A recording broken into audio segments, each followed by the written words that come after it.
Hello and welcome. It's March 3rd and this is Afghan Voice Agency.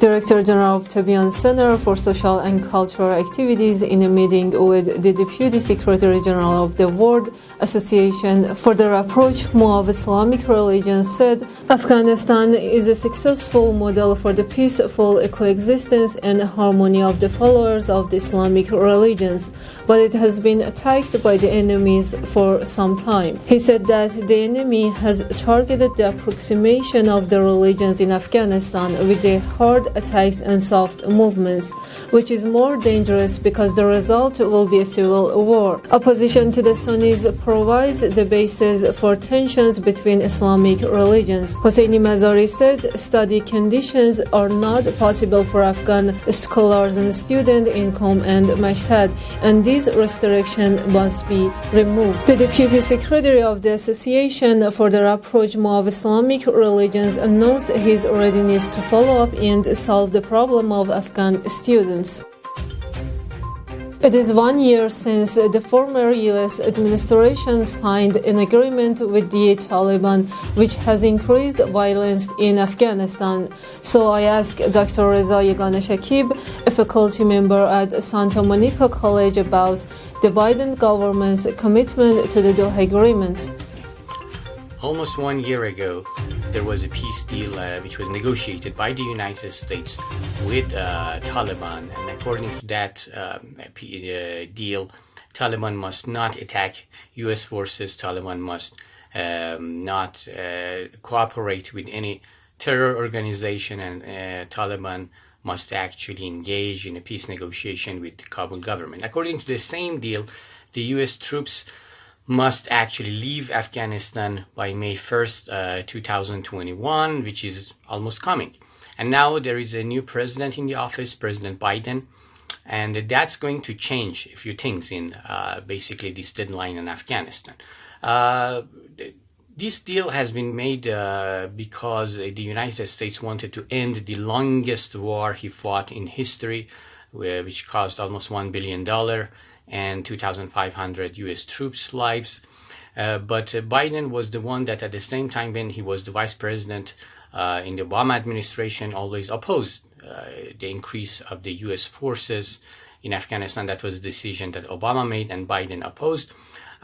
This time Biden has no really good alternative. The issue is that the attacks of Taliban on non-U.S. forces has increased, and also the peace negotiations that actually Trump made with Taliban made the Biden's closest allies, which are now very happy that Biden is in the office, which is the European Union, not really happy about negotiating with Taliban. They would rather want to eradicate Taliban.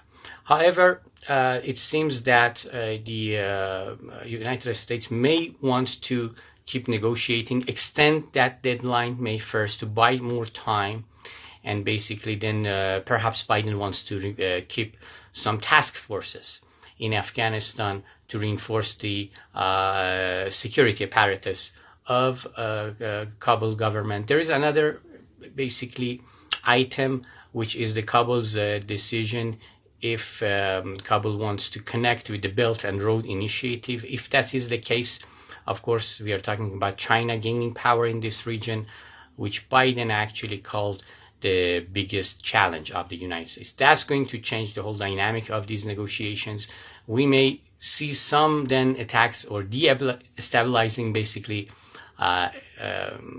efforts or plans from the United States to basically destabilize Afghanistan joining Belt and Road. However, when it comes to security, Biden has no really good choice. It's all about maybe perhaps this time encourage more allies of both parties, Taliban and Kabul governments, such as, for example, Iran and India in one hand, and Pakistan and Qatar on the other hand, to convince Taliban to make a peace with the Kabul government. How Kabul reacts to that, that's another story. How Kabul and Taliban wants to really engage in negotiations, this highly depends on the diplomatic efforts of all regional and extra-regional basically allies of both parties.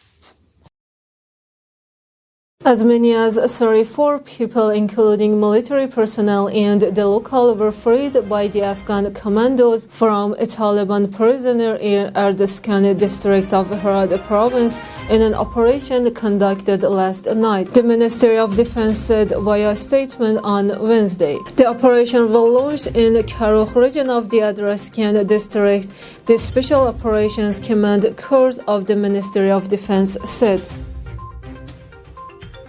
Greek police fired tear gas at protesting Afghan refugees at Ritsona camp. Afghan refugees in Camp Ritsona at the north of Greek capital protest for the second day in a row, protesting the refusal of asylum applications and the issuance of ID cards and passports.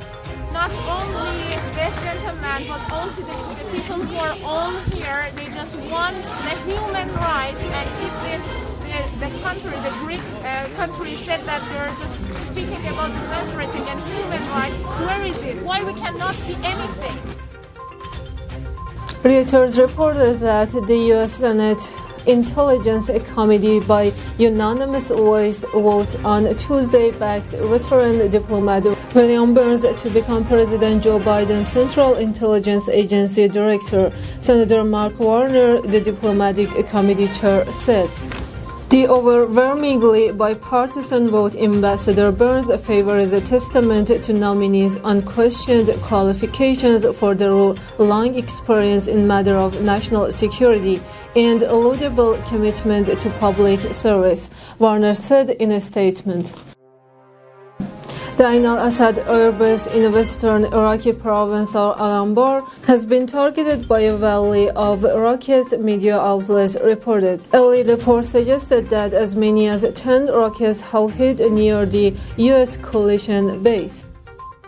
Archaeologists during recent excavations found new relics from Bala Hisar, an ancient citadel located in the south of old city of Kabul. The estimated date of its construction is around the 5th century. Bala Hisar sits to the south of the modern city center at the tail of the Kuhesh Darwaza mountain. Thank you for the privilege of your time.